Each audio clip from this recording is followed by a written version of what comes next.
I'm going to show you a quick peek inside a resource that we're going to be adding into our morning time routine. Very quick, very simple, but I think it's going to be a great addition for our homeschool.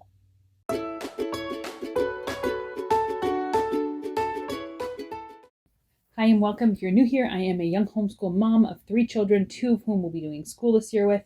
I have a kindergartner who's doing a mix of first grade and kindergarten work, and then a preschooler who's just doing preschool. I'm also a homeschool graduate, and it's been loads of fun learning homeschool all over again, but from the teaching standpoint this time. It's very rewarding for me, and I really enjoy it. Not saying there aren't challenges and difficulties, but overall it's been great so far. So I'm going to show you a resource that we're going to be adding into our morning homeschool time. And it's not in my curriculum picks because I've added this in after I chose those and did those videos. So this is just a change we've already made before we started the school year.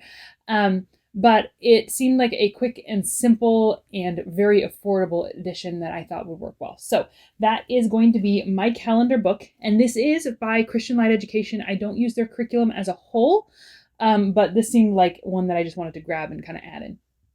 This book was only like $6 and some cents on both, I think, the Christian Light Education site and Rainbow Resources. I'll link it below if you're interested in it. But it's basically just a quick activity in the morning to talk about temperatures, calendars, weather, patterns, the moon phases, sunrise, sunset, just basic, I don't know what you call all that type of thing. It seems like it would only take maybe less than 5 minutes to do this each day. And I just kind of thought you guys might enjoy seeing a flip through inside it so you could get an idea of what it is and if you'd be interested in adding this into your schooling. All right, so here we have it. It is very simple. It's pretty thin, about 60 pages all told. But I'll just go ahead and let you see inside. So small table of contents, an introduction to how this is done. They do say try to keep these activities short and simple. It's better to do a little bit each day than a huge one once in a while. A little verse about the weather and the seasons. And then your first spread is going to be an all about me spread. How old am I? What kind of nose I had, head, eyes, ears. Just some fun information about the kid. Make it personal. How many toes you have on each foot. You know, some funny things, basic things that kids would enjoy. And then drawing your left and right hands and some other information. So this is just a personalized and kind of, I think, a fun way of starting the year out. And then you go right into it. So we start in winter. You don't have to start in the order it's done. For me, I would start in July because that's when we start our school year. So I will skip forward to July. But they start with just the beginning of the year. And it tells you, circle the picture that best matches the sky for each day. So every single day, you're going to put, to begin with, you're going to put in the year, obviously. And then every single day, you're going to circle what weather pattern matches the sky. And I like that these are left blank and you fill in your own dates for the calendars because you can use this every single year. If you want to make copies, you don't have to buy a new one for each kid. I think it's very customizable that way. And then at some point during the month, they want you to fill this out. And I would probably do this in the beginning of the month and then just kind of review it once a week or something. You know, what month is it? How many days are in then, and what season is January in. And then for the next month, it's similar, but slightly different questions. You've got the same thing here, what month, how many days, what season, but this information is a little bit different.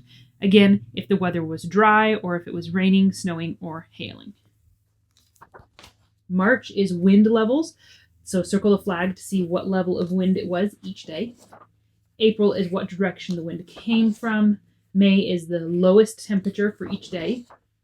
June is how many hours and minutes of daylight there were in each day. July is drawing the shape of the moon every night. So I guess that would be an evening activity. August is the high temperature for each day. September is the cloud types in the sky. October is the correct clothing that you would wear for each day. November is the moisture each morning, so how much dew or frost was on the ground, or if it's dry. December would be the low for each day. So this, when I first glanced, it almost seemed a little bit tedious, you know, the low temperature for each day. But then after you get through each of the months, they have another, some graphing that I really, really like. So for each month, once you've filled out the information for each month, they have a graph that you fill out for the whole month. And I really, really like that they have one for every single month for you to do, right? So you would have the beginning date and the ending date, and then they give you about, this looks like about 2 weeks of time in May and December, because those were both the low temperature months. And you would mark a week of each, right? Or you could do 2 copies of the same page, and you would add in the information, and then it would tell the lowest temperature you caught in that time, the highest temperature, and which month was colder. June, daylight hours. July, the phases of the moon.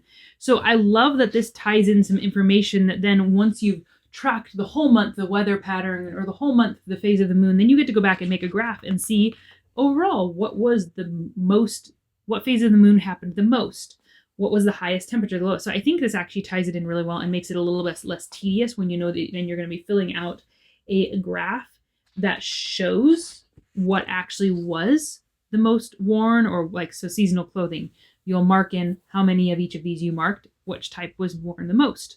Circle it. So you're going to make your own little pie chart, basically. Morning moisture, so how many days was it dewy, frosty, or dry? What was it usually? What was it hardly ever? What do you expect on the cold days? Why? And so I think those are kind of a fun way of making your daily 2-minute check-in mean something to the kids and teaching them slowly about graphs as well, I guess. And then in the back, they have your calendar facts, so days of the week, months, season facts, so how many days in a week, how many months in a year, those kind of things. They have an ordinal numbers chart and some clock information, and then some teacher's notes. And I actually scanned through these, and I thought these were helpful. They have a little bit on graphs. They have a little bit for each month. They just kind of talk through, which I think is useful.